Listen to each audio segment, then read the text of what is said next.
Vous êtes sur Radio Libertaire, elle est flippante, ce message de souscription, surtout la voix à la fin un petit peu déformée.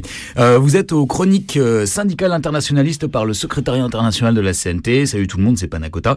J'ai été rejoint donc suite à l'interview qu'on vous a diffusée de Juan du comité de solidarité avec le peuple basque, c'est SPB, qui nous expliquait la situation là-bas. On va aborder maintenant la question tout aussi brûlante d'un autre prisonnier politique, en l'occurrence ici Georges Ibrahim Abdallah, et on est en compagnie de Georges. Salut à toi. Salut. Merci en tout cas de venir pour cette émission, nous parler de la situation de Georges Ibrahim Abdallah, donc qui est peut-être connu par certains des auditeurs ou des auditrices, mais pour la plupart d'entre eux, c'est un nom. Et ce qu'on souhaiterait peut-être savoir un peu plus, c'est quelle est cette personne et quelle est sa trajectoire. Est-ce que tu peux nous décrire un peu Georges Ibrahim Abdallah, ce qu'il a fait et ce qu'il a mené là où il est? Ok, écoute, déjà je voudrais remercier Radio Libertaire d'inviter la campagne unitaire, puisque je suis de la campagne unitaire pour la libération de Georges Abdallah, Georges Ibrahim Abdallah. C'est important pour nous d'évoquer son cas, parce que c'est vrai que ça fait maintenant 38 ans qu'il est en détention. L'an dernier, il les a atteints, là ça va être la 39e année. Et c'est vrai que c'est un prisonnier, on va dire, particulier dans l'État français, puisque sa condition politique fait que il fait partie d'un enjeu, on va dire, qui dépasse évidemment l'État français, mais qui est lié à des relations internationales, lié à des rapports de force qu'il y a notamment au Liban.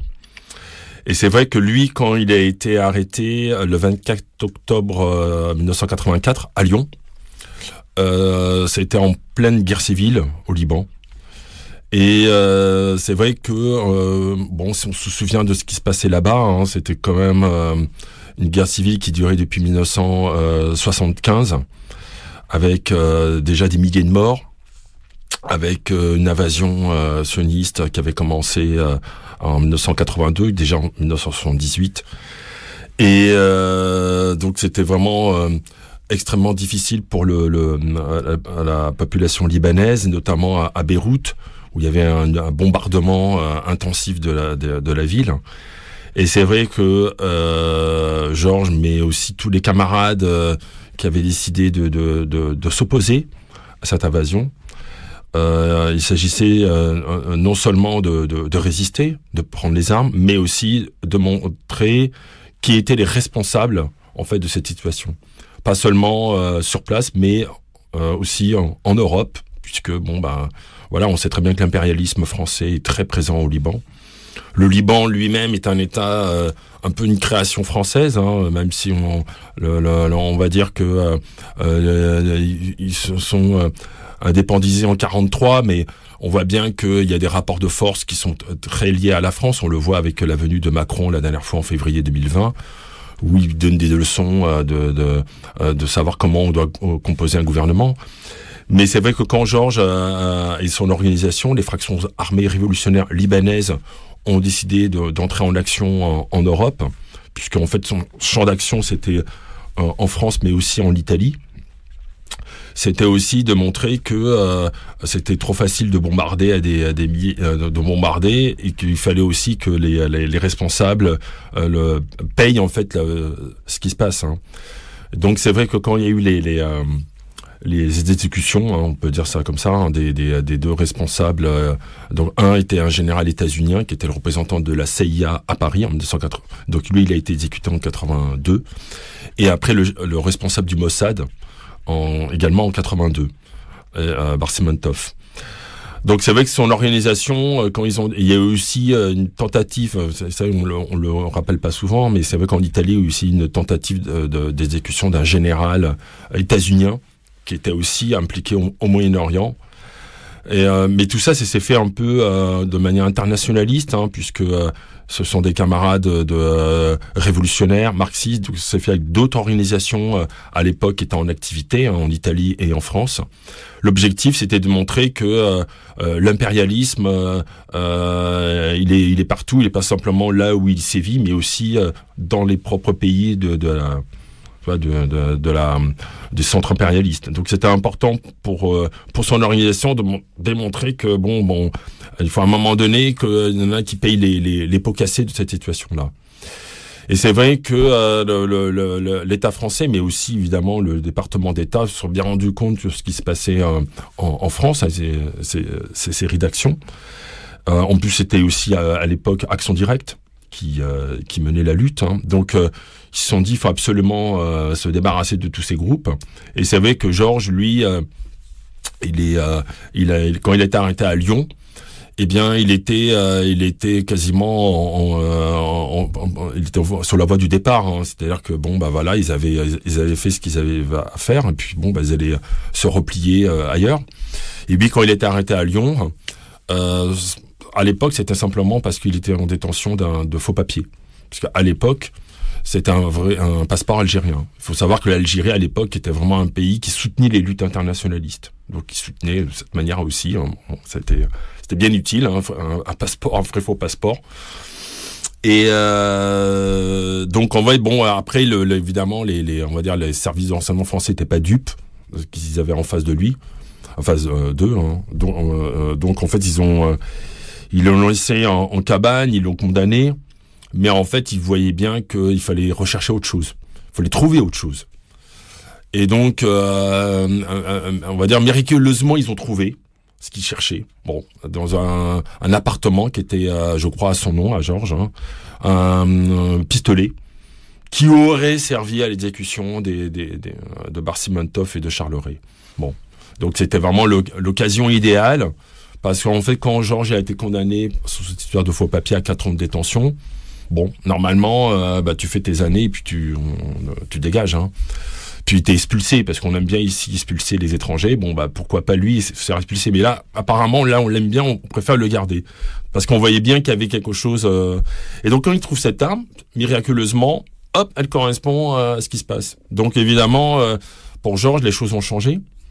Et donc là, étant donné qu'ils avaient quand même pas la preuve que cette arme, il s'en était servi, il a été mis en cause dans le cas d'une complicité d'assassinat.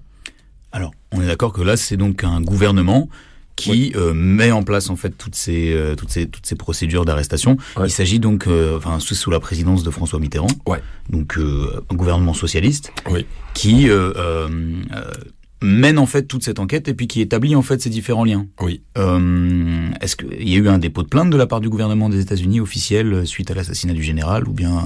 Si, je crois que oui. Je crois qu'effectivement, jusqu'à maintenant, en fait, dans la procédure, notamment, on va y revenir, surtout par rapport au moment où, c'était surtout en 2003, quand il y a eu une demande de libération et surtout ensuite, quand il y a eu c'était en 2012 également, à chaque fois, le département d'État intervient officiellement.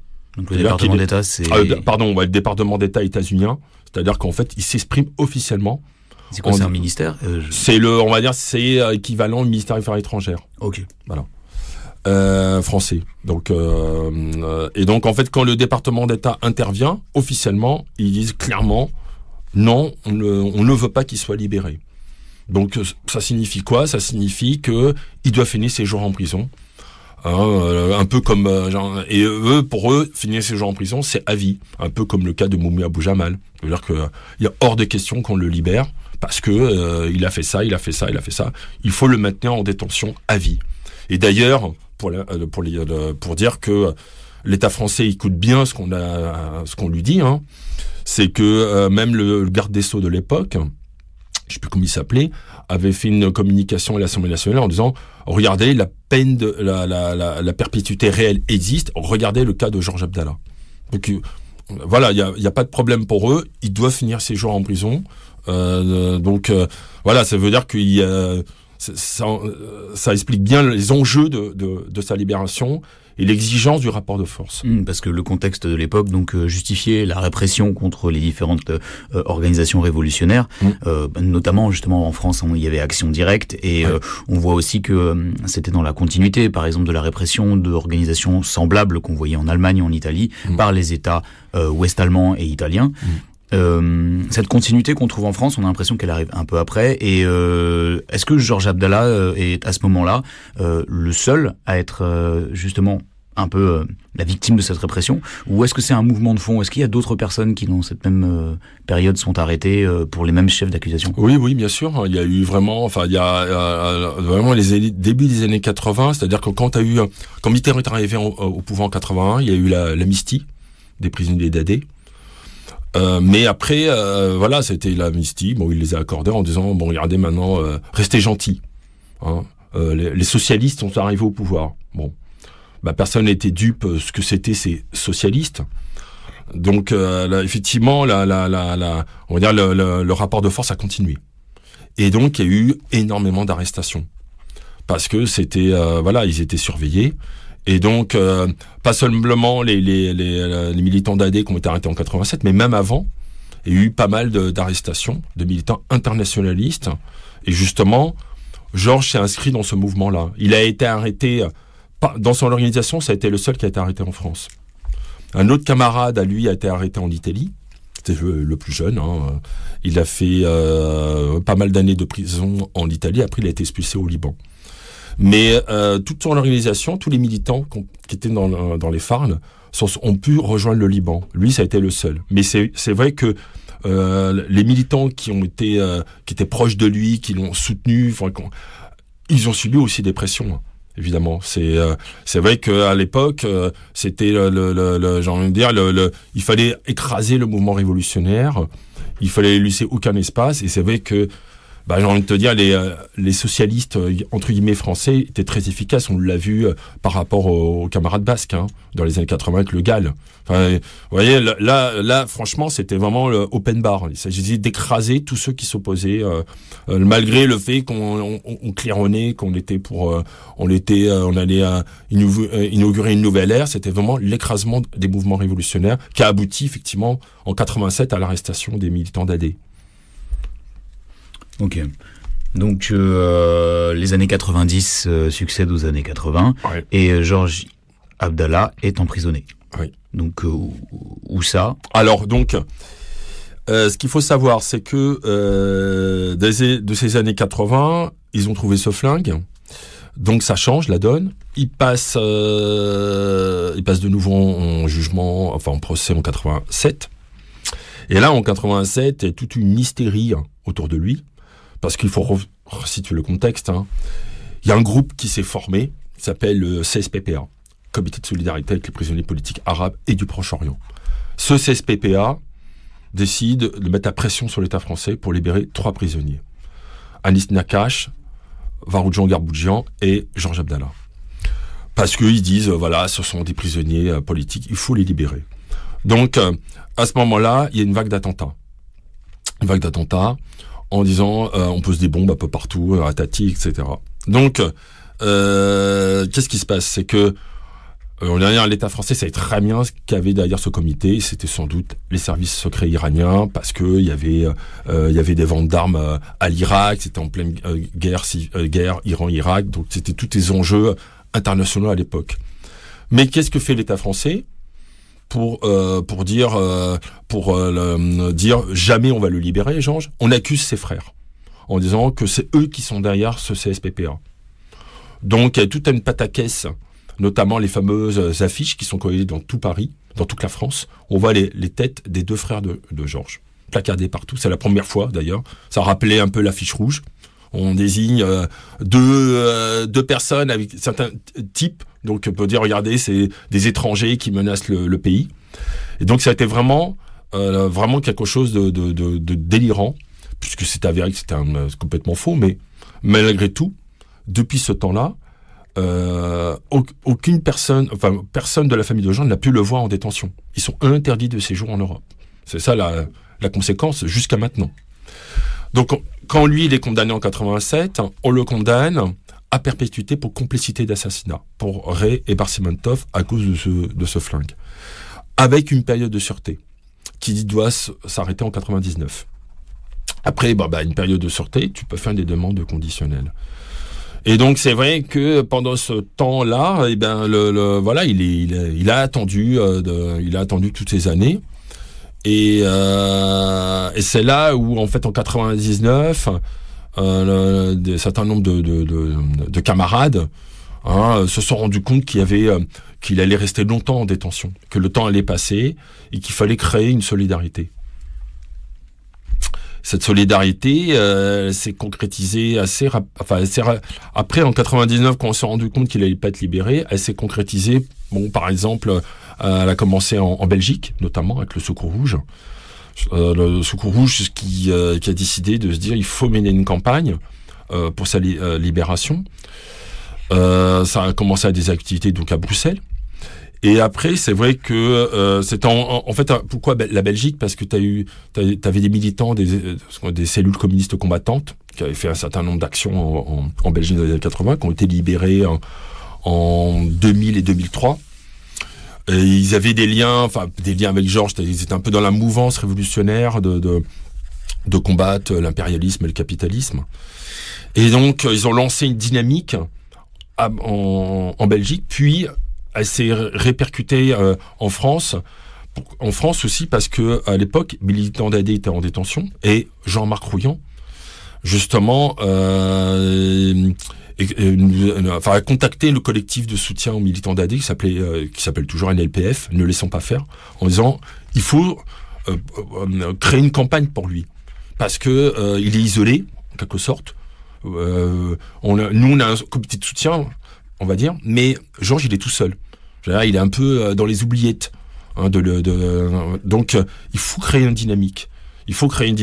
Et c'est vrai qu'à l'époque, il faut se rappeler que NLPF organisait des rassemblements dans les centres de détention pour les militants d'AD, notamment à Bapaume pour Joël Aubron, pour Nathalie, je ne sais plus où elle était en détention. Donc tu avais plein de dynamisme autour des militants d'AD, et c'est vrai que naturellement ceux qui soutenaient les militants d'AD vont commencer à s'occuper de la campagne, du cas de Georges, et surtout qu'il y avait justement politiquement c'était assez simple pour nous de défendre Georges puisqu'il avait des positions révolutionnaires. Ok. Et donc cette galaxie de soutien se structure dans les années 2000. Oui. En France même. Se met en place donc justement un comité de soutien spécifique pour Georges Abdallah. Et comment est-ce que la campagne autour justement de son existence se fait? Quelles sont les méthodes utilisées? Comment ça se passe dans les années 2000 justement pour faire connaître ça? Est-ce que ça passe par des relais politiques officiels? Y en a-t-il? Ou est-ce que ça reste justement dans les cercles militants à travers justement des manifestations ou bien des actions spécifiques menées contre par exemple justement le lieu de détention ou ce genre de choses? Donc c'est vrai que c'était une campagne assez difficile parce que justement, quand tu évoquais Georges à l'époque, on te renvoyait dans la gueule la rue de Rennes. C'est les attentats. D'ailleurs, il était lié à ça. Tu peux rappeler vite fait ce que c'est? À la rue de Rennes, pardon, parce que je parle un peu vite. C'est-à-dire qu'en fait, à chaque fois, au début des années 2000, si tu évoquais le cas de Georges Abdallah, on te disait donc vous soutenez quelqu'un qui a soutenu les attentats de la rue de Rennes dans les années 86, 87. On va te renvoyer ça. Comment ça se fait que vous les soutenez? Action Directe, ça va, mais lui, quand même, il est pas clair, ses frères sont pas clairs. Il y avait encore la chape de plomb médiatique. Et en plus, il s'exprimait pas à l'époque. Il avait quand même adhéré, je l'ai oublié, il avait adhéré quand même à la plateforme des prisonniers en 1999, parce qu'il avait déjà, il était déjà intégré à des soutiens, tu vois, déjà 99, à des soutiens aux prisonniers politiques, antifascistes, anticapitalistes. Donc c'était la plateforme des prisonniers. Et c'était en 99, c'était important parce que tu avais déjà, ça c'était important, le Sunni, tu avais déjà une grève de la faim en Turquie.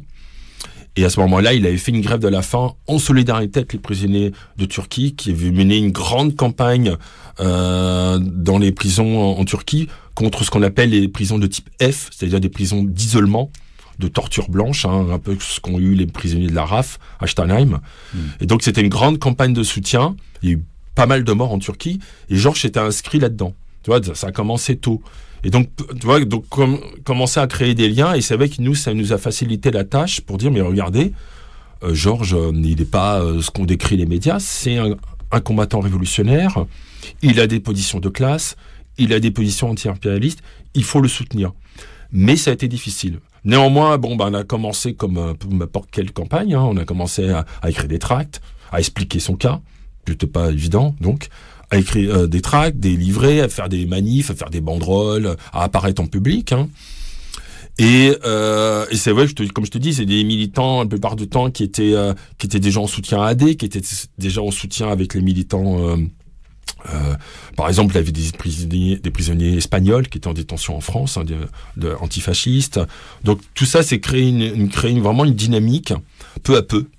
En faisant des réunions publiques, par exemple, des conférences, on a des actions, par exemple, devant les consulats libanais à Paris, ou l'ambassade de Liban. On est même allé au Liban directement. Ça, c'était en 2006. Donc, peu à peu, une campagne s'est structurée. On a même fait des activités dans le sud de la France. Enfin, ça a commencé à se structurer, mais toujours parisien. Bon, il y a eu et on a commencé à créer des liens à Toulouse dans les années. C'était en 2005, hein, créé à Toulouse, dans le nord de la France également. Justement parce que beaucoup de militants se sont rendus compte que oui, c'est un cas difficile, particulier. Il faut l'intégrer dans une campagne de libération des prisonniers politiques. Et en plus, lui-même, Georges, il a été tout de suite, il était participatif en quelque sorte en écrivant des discours. Et donc ça a été un soutien de poids pour nous, puisque justement il a on va dire cette qualité, c'est que ça le dérange pas d'écrire des discours, d'intervenir pour encourager, mais aussi pour expliquer son combat et pour expliquer aussi qu'il soutient d'autres luttes. Tu vois, on a parlé de la Turquie, mais aussi les camarades basques.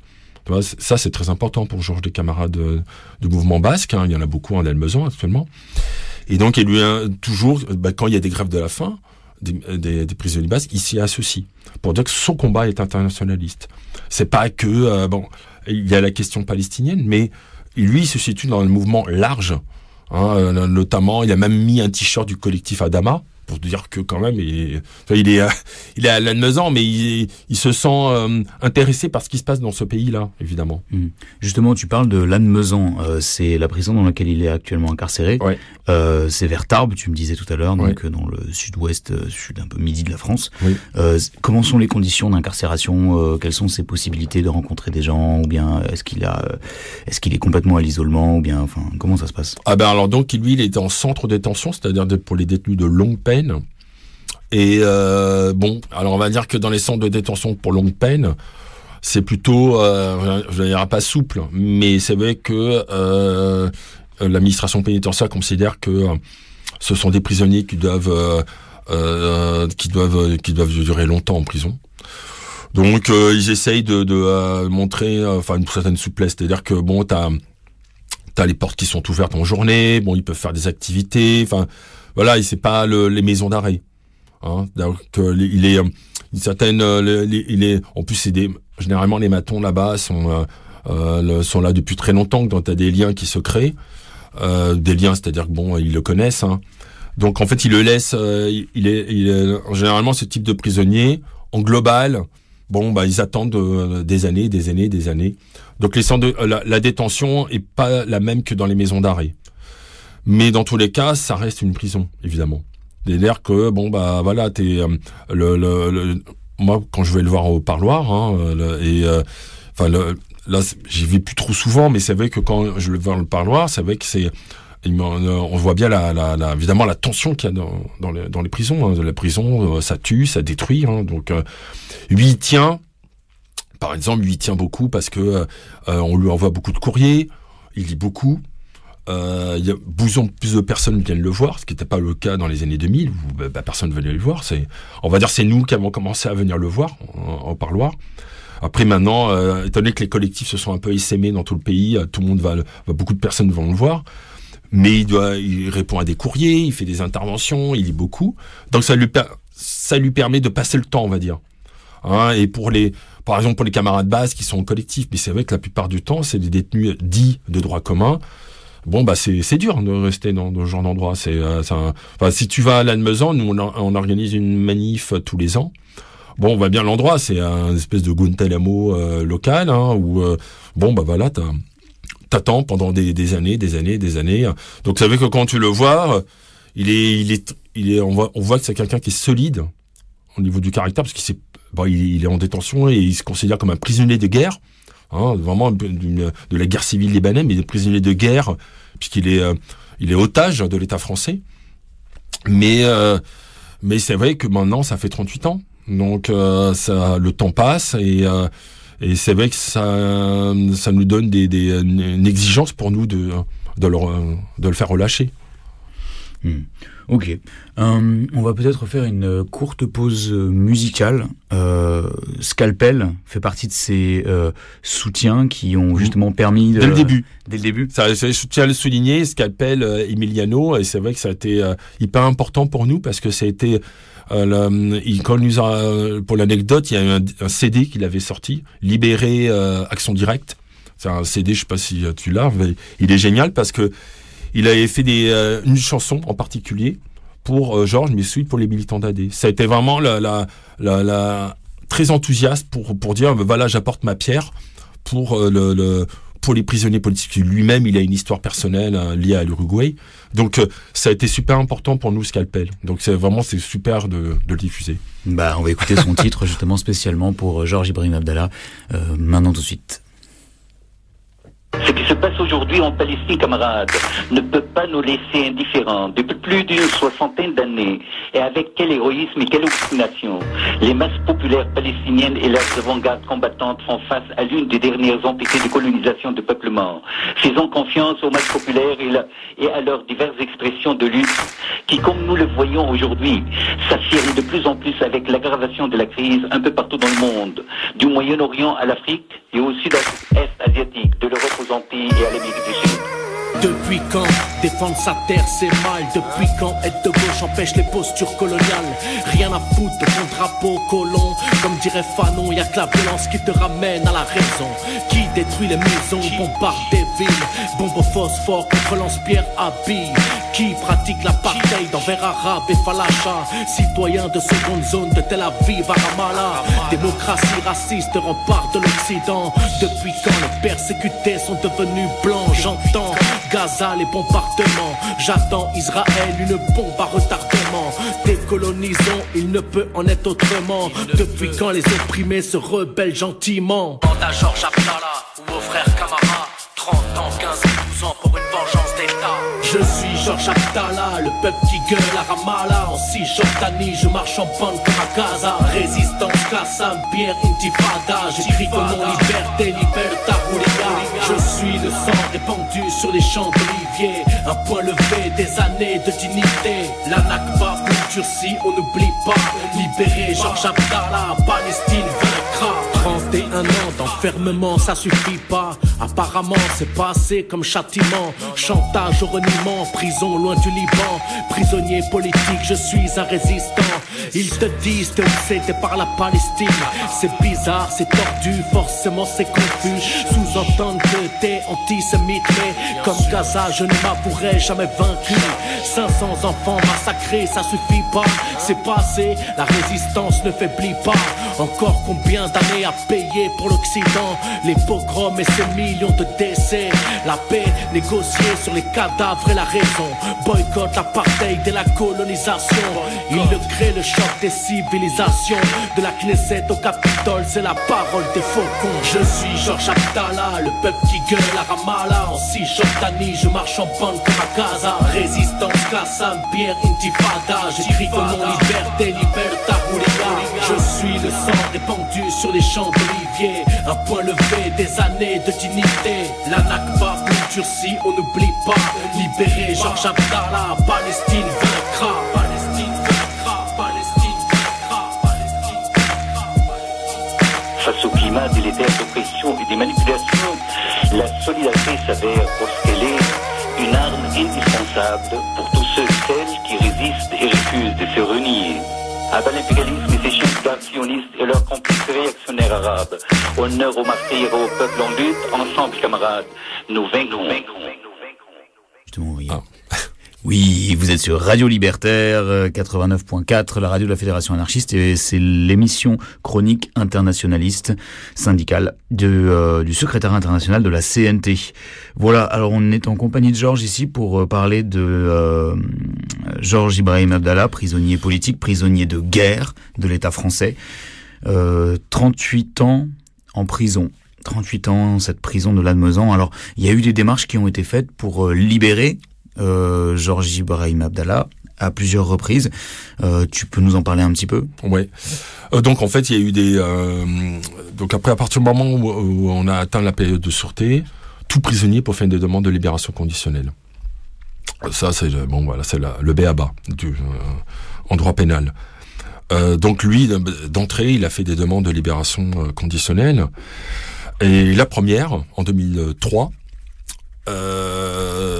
qu'est-ce qui s'est passé ? C'est que d'entrée, la juridiction de Pau, puisque c'était donc lui, il est dans les Pyrénées, d'entrée a dit ok, d'accord, on autorise sa libération.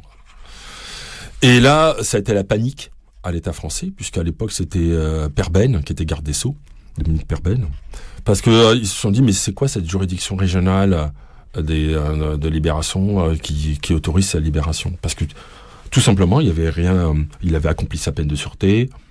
Il n'y avait pas de problème en détention. Il se comportait bien entre guillemets, mais bon, voilà, il avait accompli sa peine de sûreté. Et donc, ça a été l'affolement. Et Perben s'est tout de suite opposé à ça, en disant non, il est hors de question qu'il soit libéré. Et d'ailleurs, qu'est-ce qui s'est passé par la suite ? C'est que toutes les demandes de libération conditionnelle maintenant sont centralisées à Paris. Il est hors de question que maintenant ce soit des juridictions régionales qui s'en occupent, parce qu'au moins à Paris, c'est à côté du ministère de la Justice. En région, parfois ils peuvent dire, ils peuvent examiner le dossier, ils se disent tiens, on va peut-être le libérer. Maintenant à Paris, il n'y a pas de risque, parce qu'il y a eu ce précédent-là. Donc à partir du moment où ils se sont opposés, nous dans le collectif, dans la campagne, on s'est vite rendu compte que on avait affaire à un État qu'il était hors de question de libérer, même s'il remplissait les conditions de sa libération conditionnelle. Donc nous, on a commencé à mettre la pression, et c'est vrai qu'après, lui, il a continué à faire des demandes. Il a fait une demande en 2007.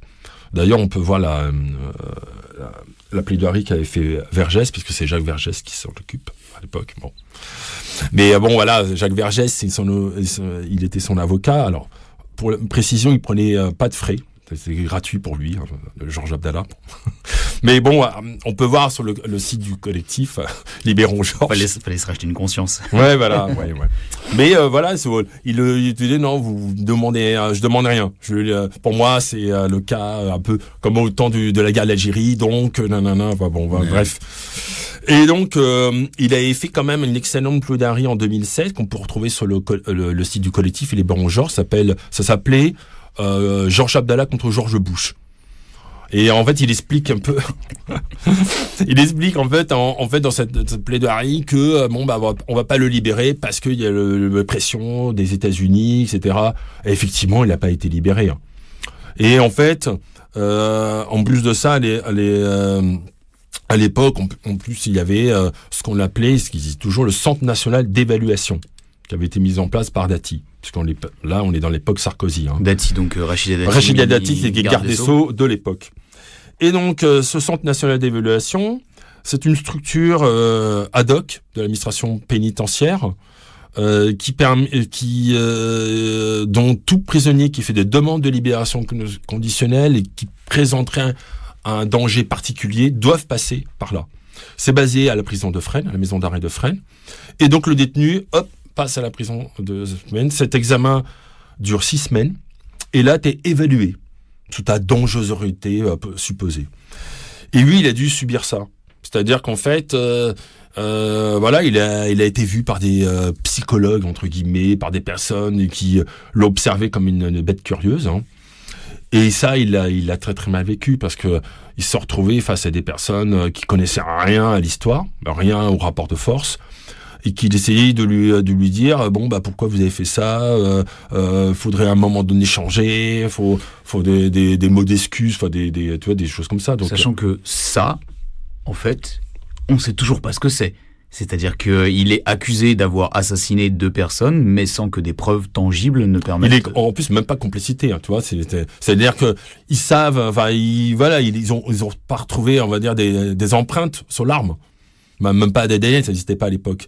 Enfin, mais il y a même pas d'empreinte sur lui. Alors, complicité, c'est-à-dire, il suppose que si l'arme a été retrouvée dans cet appartement dont il était locataire, donc voilà, c'est que des constructions intellectuelles. Mais les psychologues de ce Centre national d'évaluation, enfin les psychologues entre guillemets, eux, considéraient ça comme acquis et essayaient de montrer ça à quel point il s'agissait d'une sorte de maladie psychologique. Oui, on va me dire il faudrait peut-être changer, il faudrait un peu dites que vous excusez, dites que vous allez pas recommencer. Enfin, il le prenait un peu comme un asocial, hein, ou quelqu'un qui était extrémiste, qu'il fallait un peu changer. Comme ça, on verrait bien plus tard ce qu'on allait faire. Donc, il lui demandait simplement de signer un acte de capitulation politique, de reniement. Et donc ça, c'est pas possible évidemment pour lui. Donc, quand il est c'est terminé cette mauvaise farce, hein, on va dire. Il a encore attendu, parce qu'il faut savoir, c'est que lui, quand il fait des demandes, ça dure très longtemps, 1 an, 2 ans, donc psychologiquement c'est dur. Et ça devient de plus en plus insupportable, parce qu'à chaque fois on le fait mariner. Oui, pourquoi la demande n'est pas traitée, pourquoi nanana, pourquoi elle est nanana. Donc à la fin, ça devient insupportable, et évidemment, ça finit par quoi? Par au refus d'une demande de libération conditionnelle sous n'importe quel prétexte. Alors un coup c'est il va menacer les intérêts français au Liban. Un coup il veut pas rembourser les parties civiles parce qu'il veut pas travailler en prison. Bon. Alors d'ailleurs il l'a dit, hein, lui clairement il l'a dit noir sur blanc, il a dit moi je refuse de travailler pour les négriers de l'administration pénitentiaire. Je ne paierai jamais 1 centime. Je ne travaillerai jamais pour ces exploiteurs. Donc effectivement, pour l'administration pénitentiaire, il est asocial. Hein, les intérêts français au Liban sont menacés par Georges. Donc évidemment, tout s'effondre s'il revient au Liban. Savez, les banques s'effondrent.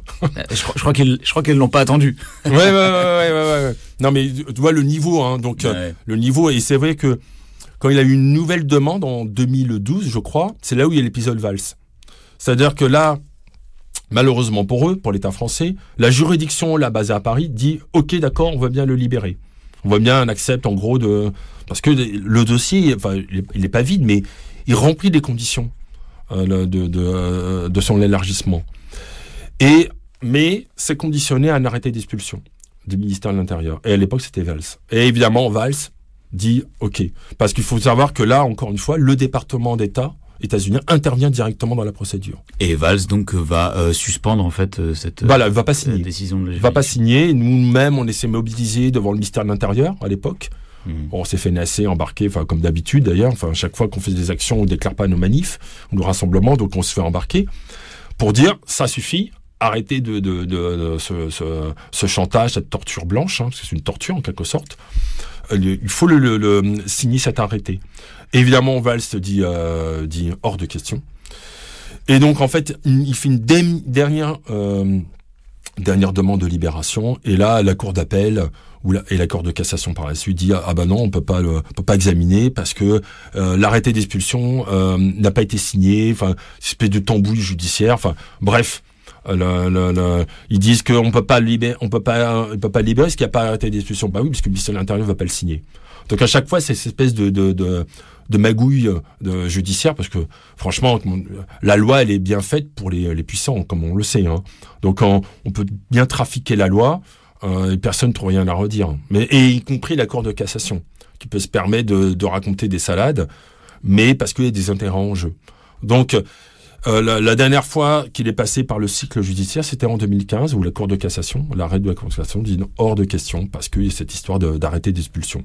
Donc depuis lors, il n'y a pas eu de nouvelle procédure jusqu'à, donc on va en venir jusqu'au rassemblement de la semaine prochaine. Alors justement, avant d'aborder la question de ce rassemblement de la semaine prochaine, pour avancer un peu, Quels sont les soutiens actuellement de la campagne de libération de Georges Abdallah? Est-ce qu'il y a par exemple des organisations politiques? Est-ce que c'est un sujet par exemple qui pourrait être présent dans quelques débats électoraux et autres? Est-ce qu'il y a des organisations qui officiellement se sont positionnées en faveur et qui alimentent et qui soutiennent justement les démarches? Ou bien est-ce que on observe aussi même au niveau politique une forme de refus de participer à... En fait, tu sais, d'entrée de jeu, quand la campagne a été lancée ici, on a vu quand même une certaine frilosité des orgas, évidemment, parce que voilà, c'est un profil un peu qui plaît pas trop. Hein. Autant pour AD, juste pour l'histoire, pour AD, une partie du PCF soutenait la libération des prisonniers d'AD, en disant ça va, ils ont accompli une peine de sûreté, il faut les libérer. C'est une partie du PCF, je m'en souviens, on avait même un stand au PCF du 20e à la Fête de l'Humanité, pour les militants d'AD. Mais Georges, vous voyez, il y avait une gêne, parce que voilà, c'est compliqué, c'est le Moyen-Orient, c'est compliqué, on sait pas trop. Bon. Maintenant, les choses se sont améliorées. C'est-à-dire qu'en fait, tu as eu des mairies, donc PCF, qui l'ont fait citoyen d'honneur, dans le nord de la France, avec Grelais, je crois, et Colin-Ricoire. Vraiment des petites villes du nord et qui l'ont fait citoyen d'honneur. T'avais même Bagnolet à un moment qui l'ont fait citoyen d'honneur. Mais bon, ça, il y a eu tout de suite un recours au tribunal administratif, ça a été annulé. Le maire a perdu la mairie. Enfin bon, ça a été tout un pataquès. Hein, bon, mais c'est pas à cause de ça, je pense pas qu'il a perdu la mairie. Mais donc il y a eu une campagne déjà de maires, de personnalités qui commençaient à dire oui, c'est pas normal. T'as eu localement des unions locales CGT qui ont commencé, surtout dans le nord de la France, qui ont commencé à se mobiliser. Et puis après, tu as eu des comités locaux qui se sont créés. Donc, tu as eu dans le sud-ouest, tu as eu dans le nord de la France, tu as eu un peu à Toulouse qui commençaient à s'organiser. Mais généralement, c'est des militants qui étaient déjà dans le soutien à un militant d'AD, qui étaient déjà dans la solidarité, qui était déjà engagé politiquement ou syndicalement. Donc ça s'est un peu créé comme ça, et c'est vrai que vis-à-vis des orgas, il y a cette difficulté-là, c'est vrai. Il y a cette difficulté-là. Alors c'est vrai qu'à un moment donné, il y a le MPA qui soutient la libération de Georges, mais après c'est pas évident, parce que même à Lannemezan, alors maintenant à Lannemezan ça va, t'as la dernière manif où il y a eu du monde. Tu voyais la présence du PC, de la CGT, je crois même la CNT, je crois. Mais voilà, c'est les orgas qui pourraient porter le truc, c'est localement, c'est pas nationalement. Mais parfois, bon, tu peux voir sur le site du PCF, il faut libérer Georges. Mais on sent une certaine frilosité. C'est-à-dire que ils ont la pression de se dire, bon, bah, quand même, ça fait longtemps qu'il est là, il a des positions, on va dire, qui sont irréprochables. C'est-à-dire qu'il n'y a pas de confusionnisme autour de lui. Hein. Ça, on ne peut pas lui reprocher ça. Mais il y a une gêne parce que c'est lié à la question de ce qui se passe en Palestine. C'est lié aussi à ce qui se passe au Liban. Donc, on sent qu'il y a une gêne. Mais il va avoir un soutien. Mais voilà, c'est un pas de deux, en fait. Moi, je le vois comme ça. C'est vraiment un pas de deux. On va aller voir Lannemezan. Mais bon, à la fête de l'UMA, tu te retrouves, parce qu'on va à la fête de l'UMA aussi pour le faire connaître, hein, parce que ce qu'on a fait, on le fait chaque année.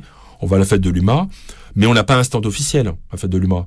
Le PC va dire oui, on accepte son affiche, mais on va pas vous dire tenez, mettez une table de presse. Bon, faut peut-être pas exagérer, tu vois. Donc à chaque fois, c'est un peu la galère. Tu vois, alors. On a à un moment donné, il y a un peu le PCL, le Parti communiste libanais, mais même eux, c'est un peu, oui, bon, Georges, d'accord, mais bon, enfin, tu vois, c'est difficile, hein, comme lien. Donc en fait, c'est la bonne volonté des militants de base, tout simplement. C'est parce qu'on a, voilà, c'est vrai quand il a créé un dynamisme qui s'est élargi internationalement. Tu vois, il y a eu des campagnes de soutien en Italie en 2007. On avait été invité en Italie à faire des conférences pour Georges en 2007 à l'initiative du Secours Rouge.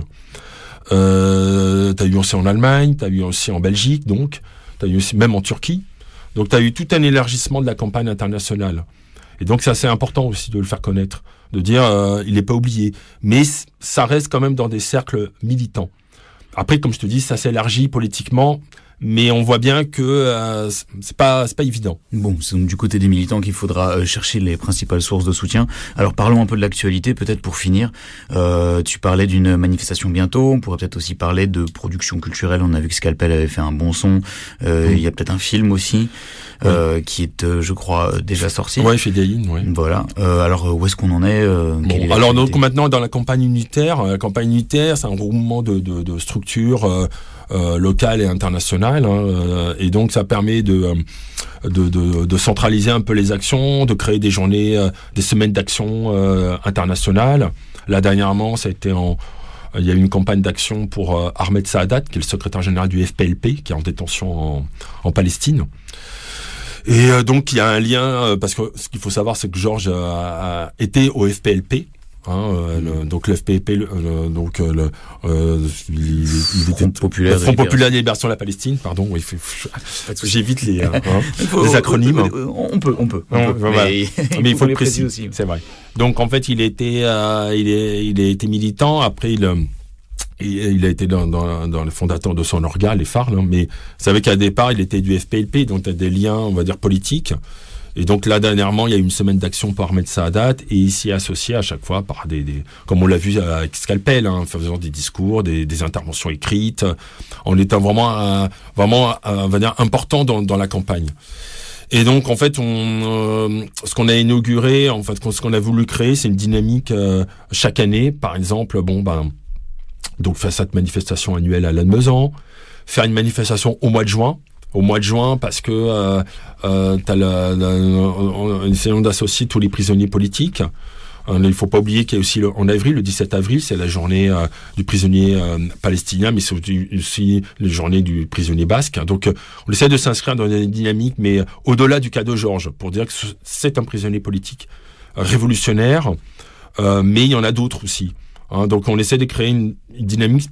Bon, comme je te l'ai dit, c'est pas évident parce que ça rend un peu sur les militants, donc voilà. Mais on y arrive, on fait des rassemblements à Ménilmontant aussi, parce que quand même c'est un endroit où on peut avoir des contacts où on va dire les habitants sont plutôt sympathiques. On va pas le faire ailleurs. On va le faire là où il y a quand même. Pourquoi pas la Défense, je comprends pas. Oui, ou dans le 7e arrondissement, on hésite entre les deux lieux, mais c'est vrai qu'à Ménilmontant, au moins on a un accueil plutôt sympa.